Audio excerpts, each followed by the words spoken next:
Après avoir passé un temps avec les adolescents, nous allons passer aux jeunes, aux grands jeunes, à l'aide d'une exhortation du pape François qui s'appelle Christus vivit.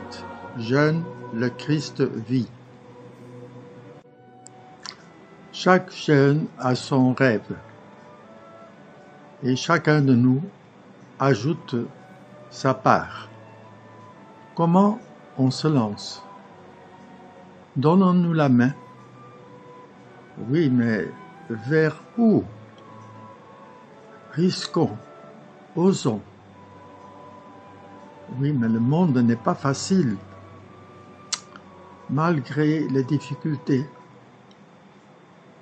Chacun et tous, nous y arriverons. Et nous prierons pour cela. Dieu nous aime, le Christ nous sauve et l'Église nous accompagne. Nous sommes les jeunes et chacun a son problème, ses idées, ses désirs. Je vais chercher du boulot. Est-ce que je vais laisser la maison? Quitter les parents? Oui, mais où vais-je habiter?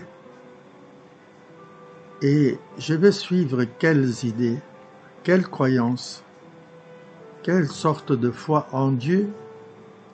Quel sera mon engagement? Me marier déjà? Avoir un enfant? Ou bien attendre la fin des études? Qui va payer? Quelle profession? Et quelles études professionnelles, techniques? Ou dans quelle faculté je vais m'inscrire? Plein de questions, plein d'idées. Ce sera vers ses 17 ou 18 ans ou lorsqu'il terminera ses études de base, secondaires ou techniques, que le jeune se trouvera face à sa propre et future vie personnelle. Le jeune est poussé à se poser les questions de son futur. Il cherche à entrevoir un horizon, il rêve, il réfléchit, il pense. Et puis, il ose se mettre en route pour le réaliser. Parfois, le jeune entre au fond de lui-même avec toutes ses questions et problèmes. Et parfois, il appelle Dieu, « Seigneur, que veux-tu de moi ?» C'est la jeune qui se décide de cheminer vers la réalisation de son rêve. Elle fera tout pour l'atteindre. C'est alors elle entrera dans cette belle étape de la construction des fondations de sa vie future. Elle devient une vraie jeune mûre.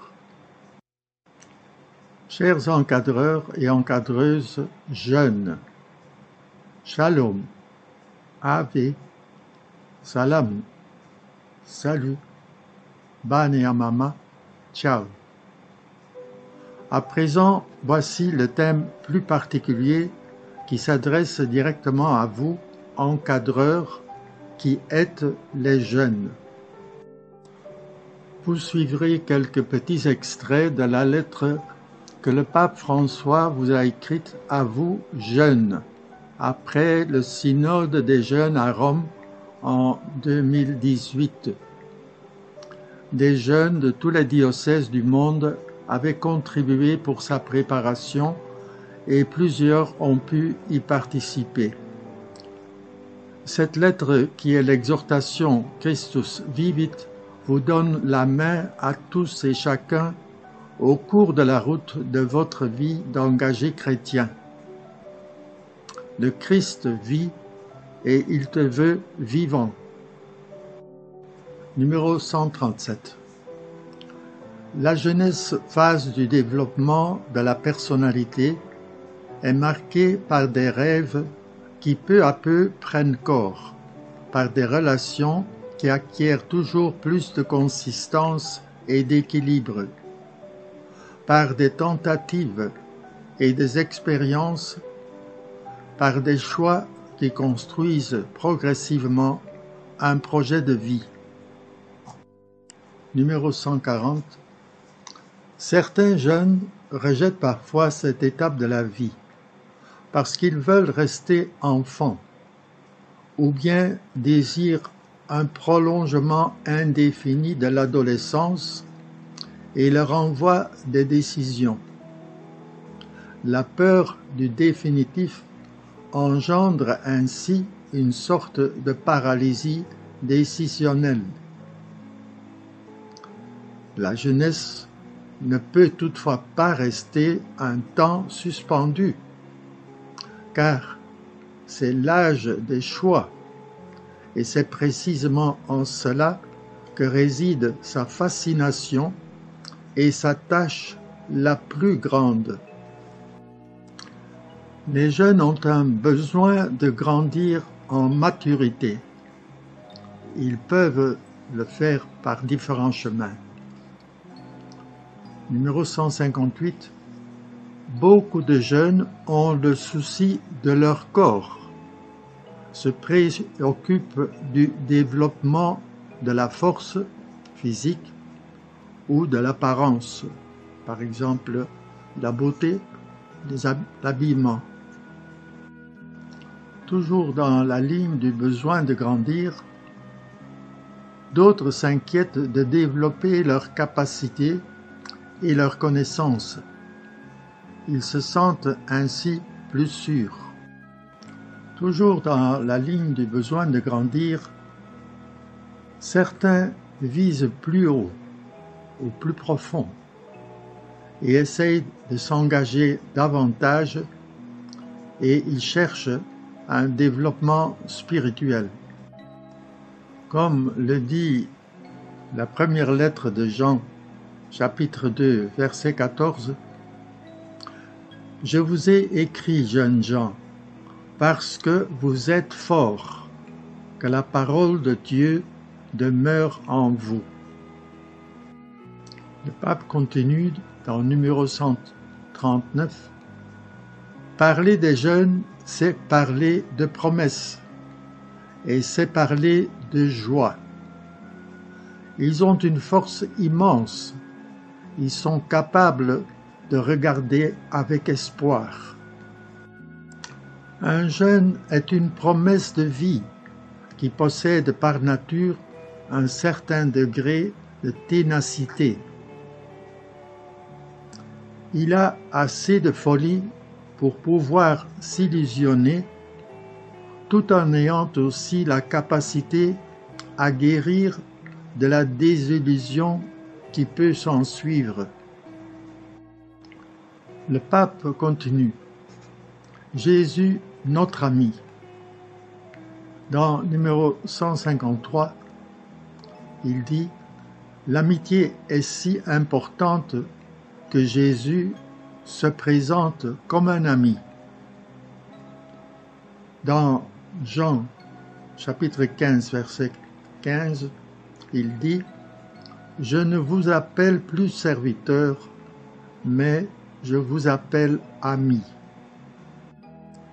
Nous pouvons l'aimer du même amour qu'il répand en nous, étendant son amour, l'amour de Jésus, aux autres, dans l'espérance qu'eux aussi trouveront leur place dans la communauté d'amitié fondée par Jésus-Christ. Je pense que sans la présence du Christ en nous, en moi et dans notre communauté, je ne pense pas qu'il y ait une véritable amitié possible et que le groupe soit solide, que les gens soient dévoués entre eux, que le sacrifice ait sa place. Sans Jésus au fond du cœur, je n'y crois pas. Et même s'il est déjà le Christ pleinement heureux, ressuscité, il est possible d'être généreux envers lui en l'aidant à construire son royaume en ce monde, en étant ses instruments pour porter son message et sa lumière, et surtout son amour aux autres. Jean chapitre 15, verset 16, un verset qui est lié à notre promesse et qui dit ceci: « Ce n'est pas vous qui m'avez choisi, mais c'est moi qui vous ai choisi. Je vous ai envoyé produire des fruits, et des fruits qui demeurent. Ainsi mon Père vous donnera tout ce que vous lui demanderez en son nom. » Le pape nous parle de la prière dans numéro 155. Comme nous parlons avec l'ami, nous partageons les choses les plus secrètes. Ainsi, ... Ainsi, avec Jésus aussi, nous parlons. La prière est un défi et une aventure. Et quelle aventure! Elle permet que nous le connaissions mieux chaque jour, que nous entrions dans sa profondeur et que nous grandissions dans une union plus forte. Je ne pense pas que un jeune ne peut pas connaître des instants dans la prière où il sent la présence de l'ami, comme la présence d'un ami ici sur terre. Jésus vit au fond de nous et dans la prière, nous pouvons faire cette expérience.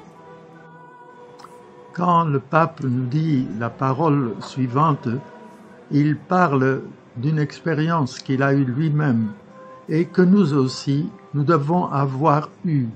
Si nous ne l'avons pas eue, nous devons nous poser une question. Voici ce qu'il dit.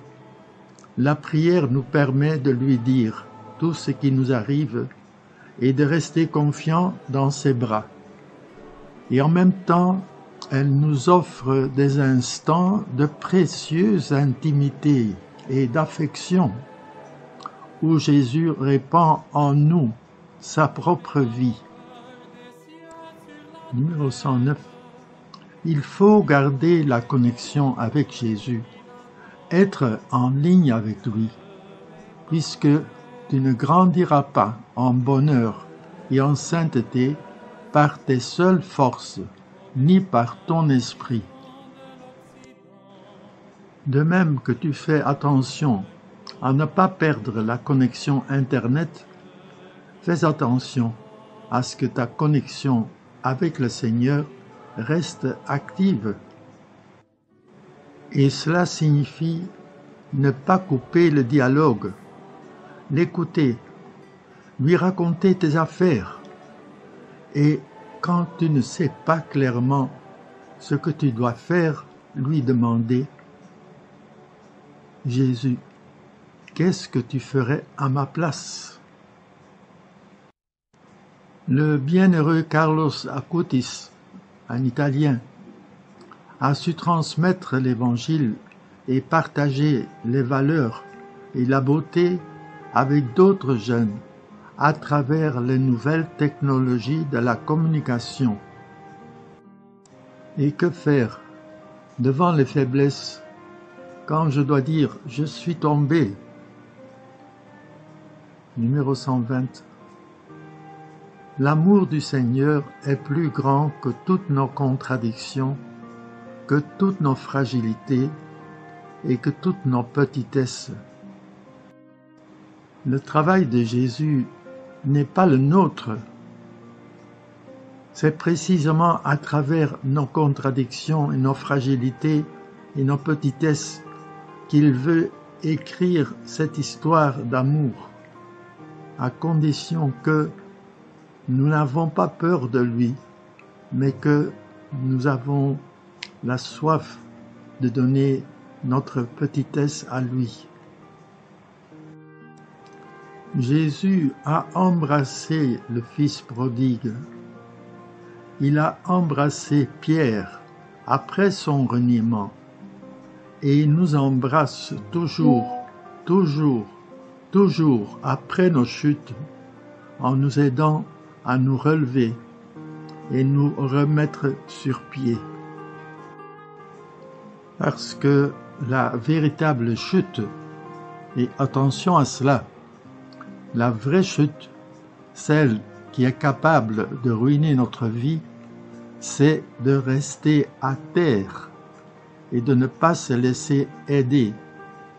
Ou comme le disait un abou, quand nous faisons la promesse à Jésus, c'est Jésus qui fait la promesse envers nous et qui promet de nous relever. Nous ne sommes plus seuls quand nous nous sommes liés à Jésus. Le monde extérieur veut influencer les jeunes. Il veut les acheter. Numéro 122. Jeunes, aimés par le Seigneur, vous valez tellement que vous avez été rachetés par le sang précieux du Christ. Vous n'avez pas de prix. Vous n'êtes pas une marchandise aux enchères. S'il vous plaît, ne vous laissez pas acheter. Ne vous laissez pas séduire. Ne vous laissez pas asservir par les colonisations idéologiques qui nous mettent des idées dans la tête et à la fin nous font devenir esclaves, dépendants, dératés dans la vie. Répétez-le. Je suis libre. Je suis libre. Aimez cette liberté qui est celle que Jésus offre. Numéro 165. Les blessures que tu as reçues peuvent te porter à la tentation de l'isolement, à te replier sur toi-même, à accumuler les ressentiments. Mais tu ne dois jamais cesser d'écouter l'appel de Dieu au pardon. Comme on le dit, Dieu est amour. Face au découragement, il y a le manque de foi qui nous guette. Numéro 141. Mais à l'encontre des rêves qui entraînent des décisions, souvent, il y a la menace de la lamentation, de la résignation. Quand tout semble immobile et stagnant, quand les problèmes personnels nous inquiètent, quand les malaises sociaux ne trouvent pas les réponses qu'ils méritent, ce n'est pas bon de partir battu. Il y a le chemin, et le chemin est Jésus. Jésus, nous devons le faire monter dans notre bateau et avancer au large avec lui. Il est le Seigneur. Il change la perspective de la vie. La foi en Jésus conduit à une espérance qui va au-delà, à une certitude fondée non seulement sur nos qualités et nos dons, mais sur la parole de Dieu, sur l'invitation qui vient de lui. Sans faire trop de calculs humains, ni trop se préoccuper de vérifier si la réalité qui vous entoure coïncide avec vos sécurités. avancez au large, sortez de vous-même. Devant les inquiétudes, voir le monde de demain. Le mot inquiétude résume les nombreuses quêtes du cœur des jeunes. Savoir oser, savoir risquer. L'inquiétude qui rend insatisfait, jointe à l'étonnement pour la nouveauté qui pointe à l'horizon, ouvre un passage à l'audace qui les met en mouvement pour s'assumer eux-mêmes et devenir responsables d'une mission. Savoir oser, risquer. La véritable paix intérieure cohabite avec cette insatisfaction profonde. Comme le dit saint Augustin par une parole très connue, « Seigneur, tu nous as créés pour toi, et notre cœur est inquiet et sans repos tant qu'il ne demeure en toi. » Découvrir sa profession est rester sans emploi. Numéro 273.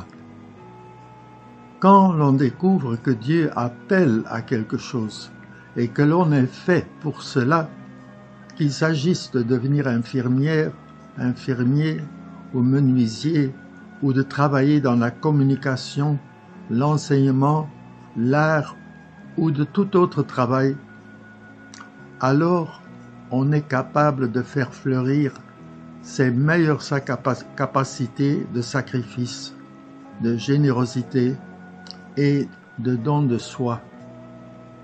Quand on découvre que Dieu appelle à quelque chose. Comme Kambanjambe qui disait « Tosalela Nzambe Mosala », la fille, la Noirite, qui a vécu dans le diocèse de Kolé et dont il y a un film sur YouTube. Dans numéro 272, le pape François touche un problème que beaucoup de jeunes connaissent.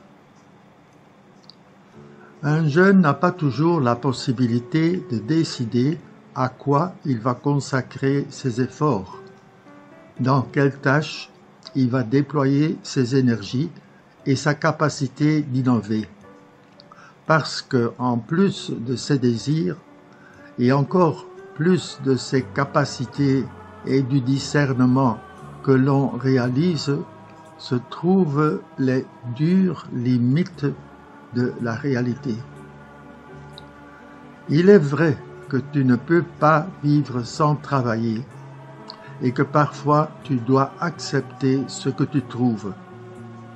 Mais continue toujours à chercher, au moins de manière partielle ou imparfaite, à vivre ce que dans ton discernement tu reconnais comme une véritable vocation.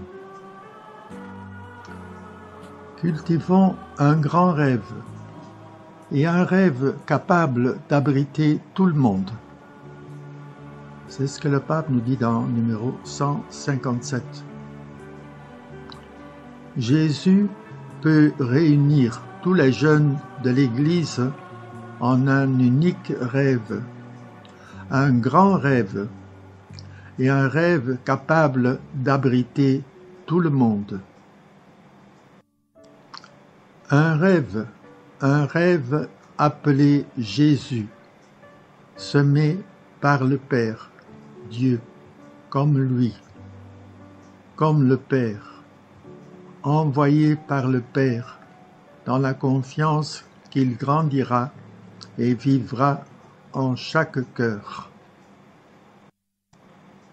Ce rêve pour lequel Jésus a donné sa vie sur la croix et que l'Esprit Saint a répandu et a marqué au feu le jour de la Pentecôte, dans le cœur de tout homme et de toute femme, dans le cœur de chacun. Tous ensemble, et ensemble avec l'Église, luttons pour un monde meilleur, ou comme Baden-Powell l'a dit, que quand moi je quitte le monde, qu'il soit un peu meilleur. Ou encore comme le pape le dit dans numéro 174, je veux t'inciter à cet engagement, parce que je sais que ton cœur jeune, veut construire un monde meilleur. Je vous demande aussi d'être protagoniste de ce changement. Continuez à vaincre l'apathie en donnant une réponse chrétienne aux inquiétudes sociales et politiques présentes dans diverses parties du monde. Je vous demande d'être constructeur du monde, de vous mettre au travail pour un monde meilleur, où Jésus s'est immergé. Numéro 170. L'engagement social est un trait spécifique des jeunes d'aujourd'hui. À côté de certains qui restent indifférents, il y en a beaucoup d'autres qui sont disponibles pour des initiatives de volontariat, de citoyenneté active et de solidarité sociale. Prenons l'exemple de Thérèse d'Echa-Kapangala, qui est devenue martyre en s'occupant d'un autre enfant lors de la marche pacifique en 2018 à Kinshasa. Là aussi, vous pouvez regarder sur YouTube. Il est important d'accompagner et d'encourager les jeunes pour faire émerger leurs talents, leurs compétences et leur créativité et pour inciter à la prise de responsabilité de leur part. L'engagement social et le contact direct avec les pauvres demeurent une occasion fondamentale de découverte et d'approfondissement de la foi et de discernement de sa propre vocation. La disponibilité en faveur de l'engagement dans le domaine politique en vue du bien commun a été signalée. Dans le cadre des programmes sociaux, d'autres jeunes participent à des programmes sociaux pour construire des maisons pour ceux qui n'ont pas de toit, ou pour assainir des lieux pollués, ou pour collecter des aides pour les personnes les plus nécessiteuses. Les étudiants peuvent s'unir de manière interdisciplinaire pour appliquer leur savoir à la résolution de problèmes sociaux. Et ils peuvent, dans cette tâche, travailler au coude à coude avec les jeunes d'autres églises ou d'autres religions. Les jeunes prennent des décisions dans le domaine professionnel, social, politique et d'autres plus radicales qui donneront à leur existence une orientation déterminante. Ils prennent aussi des décisions en rapport avec l'amour, le choix du partenaire et la possibilité d'avoir les premiers enfants. N'oubliez pas de chercher ces espaces de calme et de silence qui te permettront de réfléchir, de prier, de mieux regarder le monde qui t'entoure, et alors, oui, avec Jésus, tu pourras reconnaître quelle est ta vocation sur cette terre. Numéro 276. Dans le discernement d'une vocation, il ne faut pas exclure la possibilité de se consacrer à Dieu dans le sacerdoce, dans la vie religieuse ou dans d'autres formes de consécration. Pourquoi l'exclure? Sois certain que si tu reconnais un appel de Dieu et que tu le suis, ce sera ce qui te comblera. Après avoir entendu ces paroles du pape François, nous pouvons faire une petite réflexion personnelle pour moi, encadreur jeune. Nous tous, ici présents à la session de notre formation des encadreurs, nous sommes ces jeunes dont parle le pape François. Une question. Je sens ou je vois que je fais partie de ces jeunes dont parle le pape François?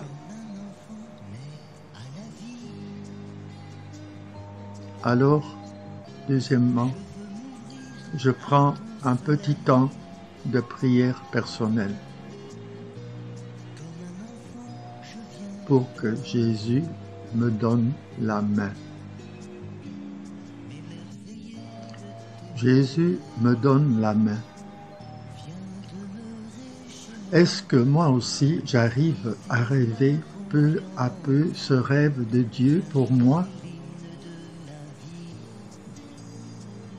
Est-ce que je connais des obstacles ou je connais mes propres faiblesses? Quelles sont mes réponses ou mes solutions? Est-ce que je désire mieux découvrir mon rêve et j'aide aussi les autres à découvrir leur rêve? C'est ce que, lors du prochain thème, nous approfondirons sur le sens des vocations.